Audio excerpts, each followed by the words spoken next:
Секоја жена која го планира своето потомство, односно планира да ја преземе улогата на мајка, економската ситуираност е исклучително важна.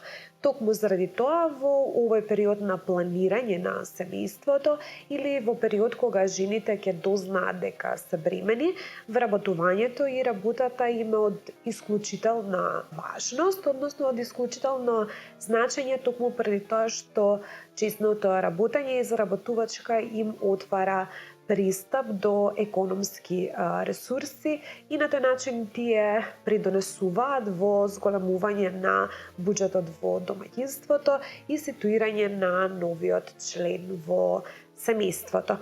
И покрај тоа што бременоста не е никаква пречка во работењето, особено доколку нема медицинска потврда, односно извештај дека тоа е спротивно, меѓутоа тоа се индивидуални поединечни случаи. Исто така работењето не е пречка во одржување на нормална и здрава бременост. Работодавците многу често во бременоста гледаат проблем, односно на бремените жени гледаат како помалку продуктивни и помалку ефикасни во процесот на работењето. Токму од таа причина, многу идни мајки или не може да најдат работа, не може да се вработат или пак оние кои што веќе имаат работа, остануваат без неа во моментот кога тоа им е најпотребно. Дискриминаторскиот однос кој што е присутен во работните односи е заснован неоправдано на предрасуди и на стереотипи дека бремените жени се некоја посебна категорија на луѓе, некоја посебна медицинска состојба која што граничи со болест и покрај тоа што науката го тврди токму спротивната. И тоа е така. Прво, општеството ве тера да станете мајка, односно мајчинството го прекажува како една од најблагородните улоги во животот на секоја жена, а потоа кога ќе се осмелите да станете мајка, веќе почнувате да ги чувствувате понижувањата и омаловажувањата кои што општеството ви ги пружа, прво преку работните односи, а потоа и преку другите сфери. Жената во Македонија во 21. век, верувале или не, е на крстопат да одбере помеѓу мајчинството и работењето, односно личниот и професионалниот успех. Со што се соочува жената во Македонија во моментот кога ќе одлучи да стане мајка, споруваме токму во оваа документарна емисија. Јас сметав дека не спаѓам во оние луѓе кои што често се дискриминирани по разни основи, меѓутоа се случи да по основ на бременост мене ме дискриминираат од моето работно место. Односно во 6-тиот месец од бременоста бев избркана од работа, меѓутоа на начин на кој што тоа го овозможува Законот за работни односи, а работодавецот од друга страна да не сноси одговорност. Односно ми заврши договорот на 3 месеци, иако во фирмата работев 4 години, меѓутоа постојано со нов договор на 3 месеци, по истекот на тој договор, законот не ги санкционира оние кои што нема да го продолжат договорот на вработениот, па макар и да се работи за трудница. Тоа беше едно толку лошо искуство од аспект прво финансиски и прашањето што понатака, затоа што во поодмината бременост ретко кој би сакал да вработи трудница, кога веќе и самиот работодавец кај што работела истата не ја сакал веќе во истата компанија. Од друг аспект веќе се соочуваш и со психичка несигурност, емотивна криза, зашто ова мене ми се случува, дали заслужив јас ваков начин на однос од страна на мојот работодавец. Најчесто дискриминацијата е поврзана и таа најчесто се манифестира во процесот на вработување, во процесот на работење и во процесот на престанок на работниот однос. Знаете што, работодавачот кога вработува нов работник, тој има право да ја осознае сликата за тоа кого вработува. Тоа е според мене легитимно. Но нема право да проникнува во оние својства, карактеристики, планови на работникот, односно конкретно на работничката, кои што се поврзани со нејзиниот приватен живот. Бременоста, раѓањето, мајчинството се елементи кои што задираат длабоко во приватната сфера на човекот. И тие не дека не влијаат на работниот процес, секако дека влијаат. Меѓутоа, тие не смеат да влијаат на начин кој што ќе предизвика дискриминаторски однос на работодавачот спрема вработената. И тука секако е тоа дали кандидатката, ако веќе зборуваме за лице од женски пол, планира да заснова семејство, планира бременост, планира мајчинство. Тоа се елементи кои што значат отсуство од работа, каде што работодавачот мора да ги има во предвид. Меѓутоа, тој не смее на база на тоа да ја дискриминира работничката во однос на другите вработени. Тоа е интенцијата на заштитата на работничката во законот за спречување на дискриминација и законот за работни односи и другите сродни закони кои што предвидуваат заштита и превенција од дискриминација. Законот за работни односи не ги штити бремените жени, токму заради тоа што предвидува дека работодавецот може да не го продолжи, односно не е обврзан да го продолжи договорот на определено време на бремената работничка и за жал тоа многу работодавци, особено во приватниот сектор, го користат да им делат договори на определено време на своите работници и во моментот кога работничката ќе соопшти дека е бремена, за жал големи се шансите дека ќе остане без работа, односно дека ќе остане без никакви приходи и нема да може да го оствари своето законски загарантирано право на платено породилно отсуство кое што го гарантира државата, а не работодавецот. И покрај тоа што тоа не оди на штета на работодавецот, сепак работодавецот смета дека бремената работничка многу помалку може да придонесе во компанијата и да ги обавува своите работни задачи, одошто некоја работничка или работник кој што не се наоѓа во состојба на бременост. И тоа е дискриминаторски однос кој што многу жени го почувствувале, меѓутоа тоа чувство на дискриминираност за жал не е видливо за институциите. Институциите прво ве охрабруваат да пријавувате дискриминација, меѓутоа во моментот кога ќе се осмелите да пријавите дискриминација, токму тогаш почнува и вашата агонија и вашата прошетка низ долгите кавказијански ходници, кои што не секогаш завршуваат на страна на дискриминираниот. Ние од нашето досегашно работење имаме увидено ситуација да странките во принцип не иницираат судска постапка, дури кога од фактичката состојба и од доказите кои што одат во прилог на таквата фактичка состојба е евидентно дека се големи шансите да го добијат спорот.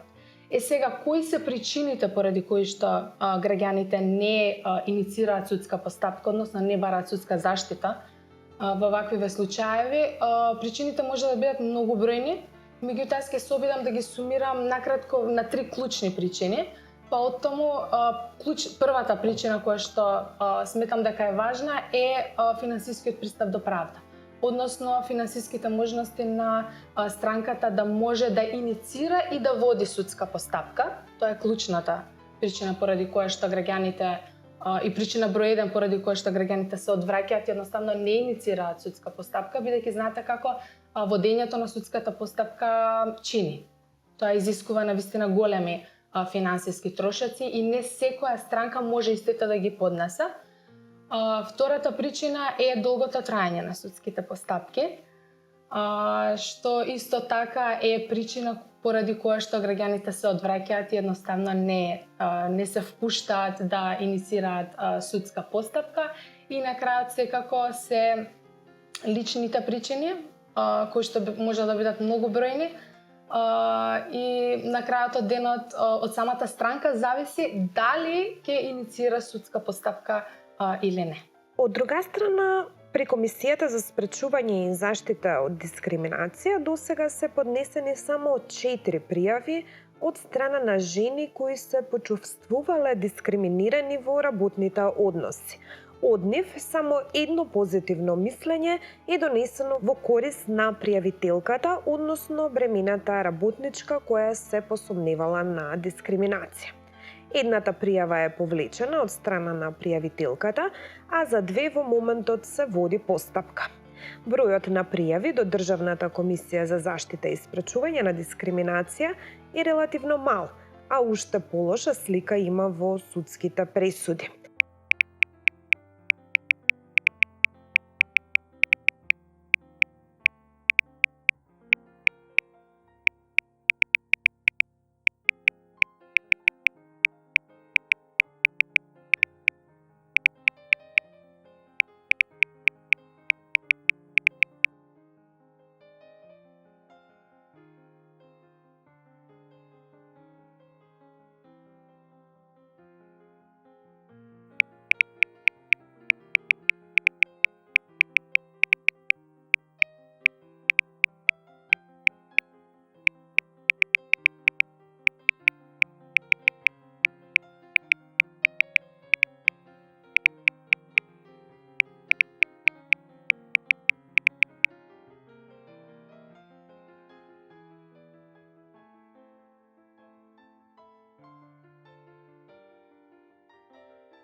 Неодамна во јавноста се појави исповест дека во една од најголемите приватни фирми во Македонија се случила дискриминација по основ на бременост во работни односи.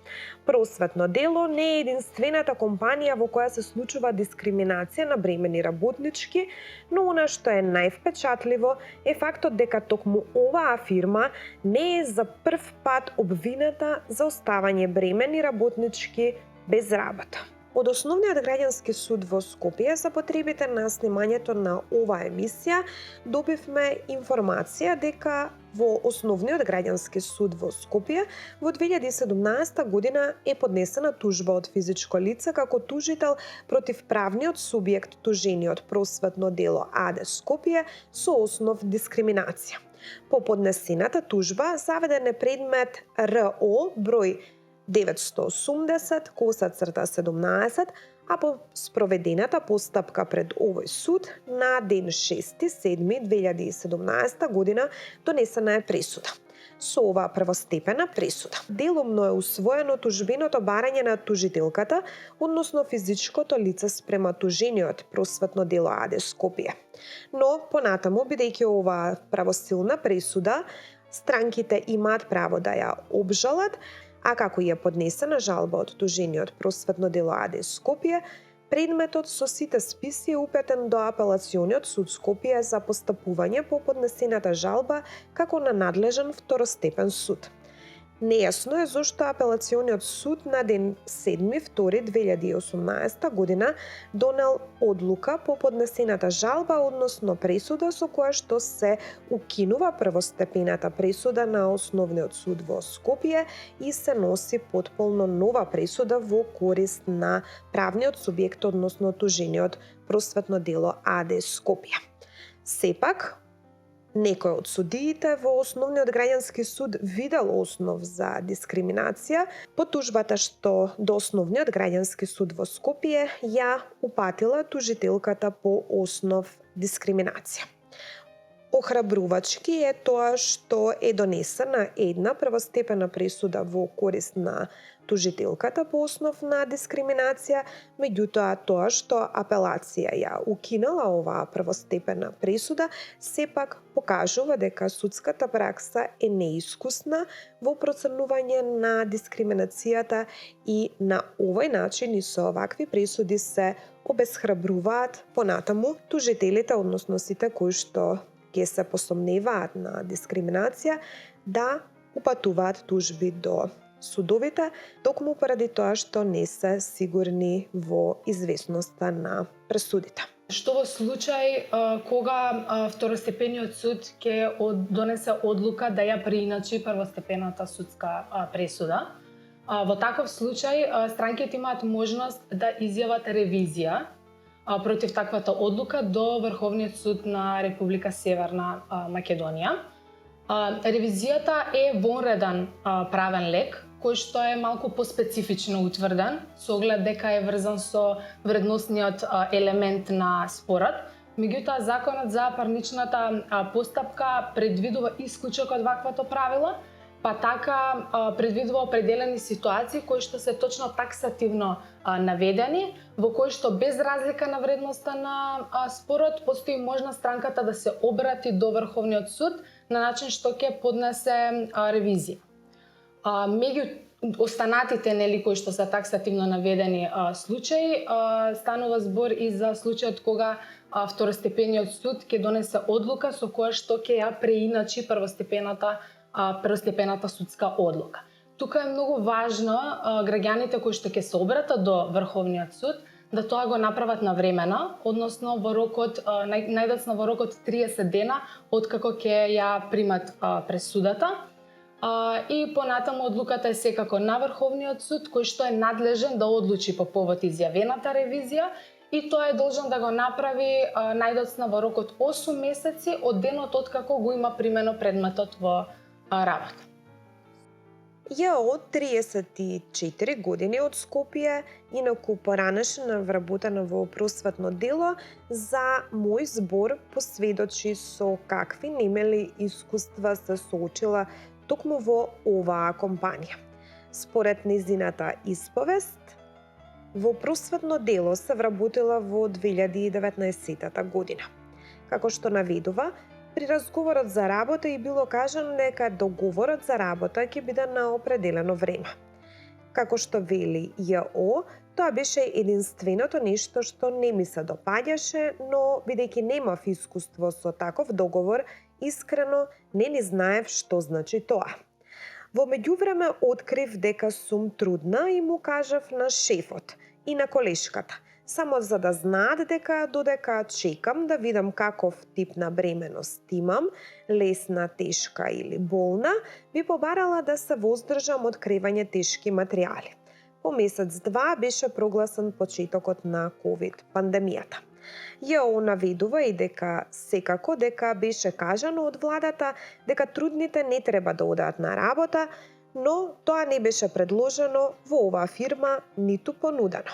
Бидејќи слушнав дека на многу вработени, повеќе од 30, не им биле продолжени договорите, меѓу кои беше спомената и некоја трудна колешка, се сметав дека сум среќна што се вработив, односно се вратив на работа.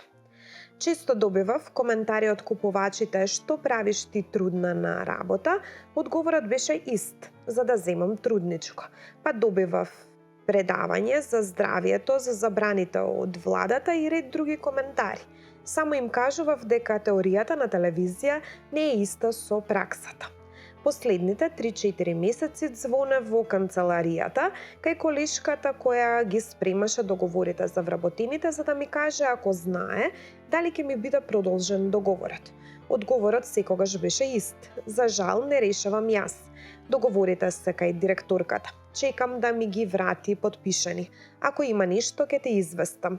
И јас секогаш и кажував дека докторката потврди дека сум здрава, дека се е во ред и дека можам да работам.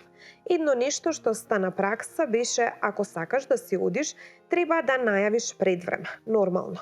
Затоа пак вработените не добивавме известувања, односно ако не добиеш повик 2-3 дена пред крајот на договорот да ти кажат дека нема да ти биде продолжен, значи дека уште си вработен. И така јас се молев да не ми се јават.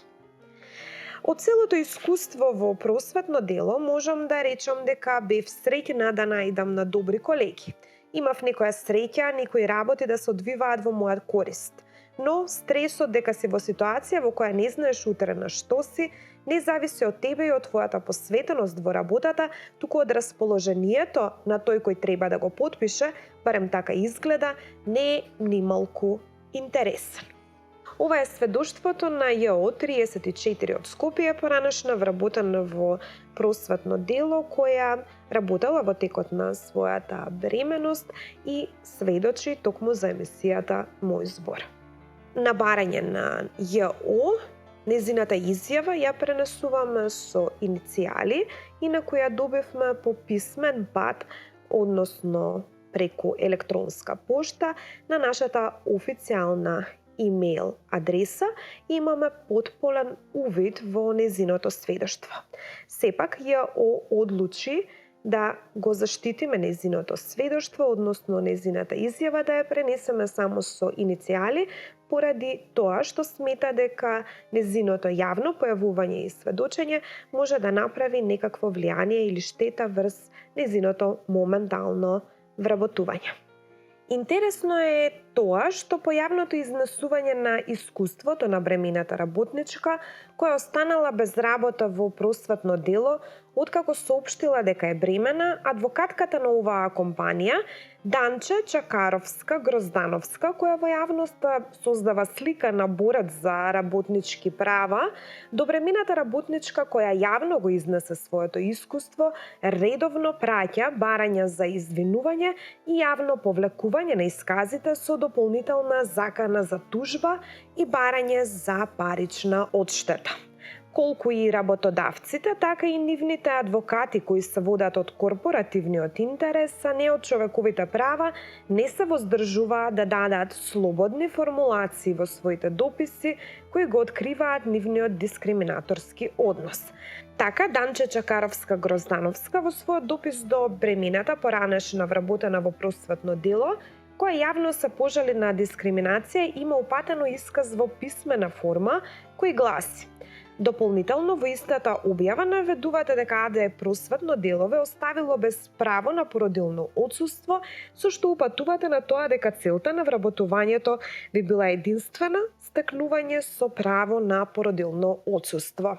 Прашањето што тука се поставува е дали постои закон со кој се забранува вработување на бремени жени и зошто оваа застапничка на правото и правдата во вработувањето и честна заработка со цел стекнување право на породилно отсуство, кое е законски загарантирано право и не оди на финансиска штета на работодавецот, гледа некаков проблем.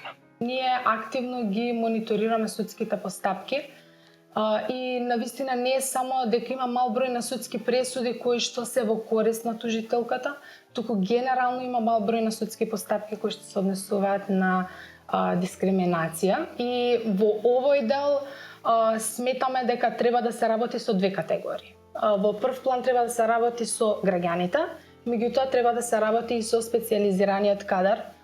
Кога велам специјализиран кадар, мислам на адвокатите и на судиите. Со граѓаните треба да се работи на начин што неретко се случува да граѓанин, кога е евидентно дека е жртва на дискриминација, да едноставно не може тоа да го препознае.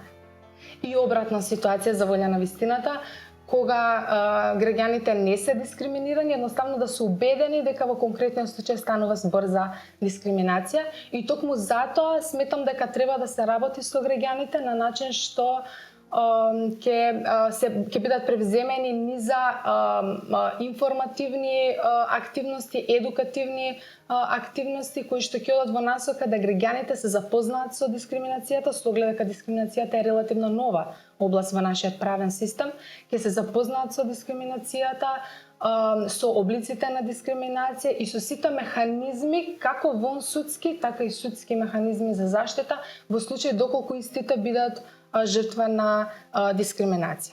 А од друга страна, секако дека е неопходно да се работи и со судиите кои што одлучуваат по овие предмети и адвокатите кои што овие предмети ги застапуваат во суд, во насока на тоа да и за нив бидат организирани низа специјализирани обуки на оваа тема. Мал е бројот и на позитивно решени случаи пред комисијата и уште помал е бројот пред надлежниот основен граѓански суд. Причината според мене е само една, а тоа е немањето на докази. Немањето на докази, па дури и оние докази кои што дискриминираниот ги поседува, не фрлаат јасно светло на тоа дека некој навистина е дискриминиран. Сега знаете, адвокатот знае дека има дискриминација. Странката некога знае дека е дискриминирана. Па ако сакате на крајот на краиштата, еве конкретно ќе зборувам за судот. И судијата знае дека постои дискриминација. Меѓутоа, бидејќи се работи за формални постапки, најчесто знае да каже, добро, очигледно е, меѓутоа дајте ми некој доказ со цел да можам добро да ја образложам пресудата за истата пожалба да не ми биде укината или преиначена од страна на повисокиот апелациониот суд. И тоа е проблем. Реално. Уште поголема кај комисијата. Граѓаните поднесуваат разни докази, меѓутоа тие или се малку или пак воопшто некогаш ги нема. Граѓанинот се жали понекогаш и за дискриминација, во суштина се жали за мобинг или обратно. И во една таква ситуација го немаме ние ефектот кој што законот го предвидел. И законот за мобинг, и законот за спречување на дискриминација. Значи тој настојува да го има ефектот, за да се спречи мобингот, да се спречи дискриминацијата. Меѓутоа, од друга страна, пред себе ја има формалната парнична постапка, формалната постапка пред комисијата, која што не дозволува секогаш граѓанинот да биде заштитен, како од мобинг, така од дискриминација. Бремените жени не бараат привилегии, тие бараат рамноправен однос со сите други граѓани на Македонија. Меѓутоа, рамноправноста и покрај тоа што е загарантирана со уставот и со законите, често останува да се борат токму бремените жени за рамноправен пристап до економски ресурси, честна заработувачка во текот на својата бременост. Институциите не ги штитат бремените жени, а малиот број на пријави покажува дека граѓаните имаат отпор и недоверба кон институциите. Дури од примерите кои што денеска ги наведовме, сватевме дека и тогаш кога ќе има пријави, односно кога ќе има тужби во судска постапка за дискриминација, дискриминацијата често знае да биде недокажана и невидлива во судските процеси, па така и тужителот да има штета од тоа што тужел, не само што ќе остане со празни раце од правдата, туку ќе остане и задолжен финансиски да ги плати скапите судски трошоци од судските процеси. Кое е решението? Решението е тоа што се повеќе луѓе одлучуваат да бараат образование, подобро здравство, подобар квалитет на живот надвор од Македонија, а во последно време се повеќе луѓе и граѓани се одлучуваат и правдата да ја бараат надвор од институциите во Македонија, токму поради ваквите одлуки на судовите во Македонија и на неагилноста на институциите кои што се надлежни за оваа прашање.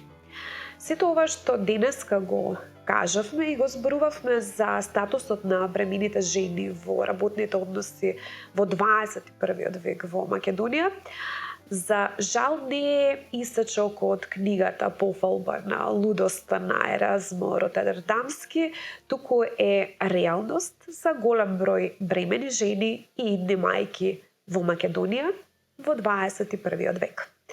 Се гледаме следната сабота.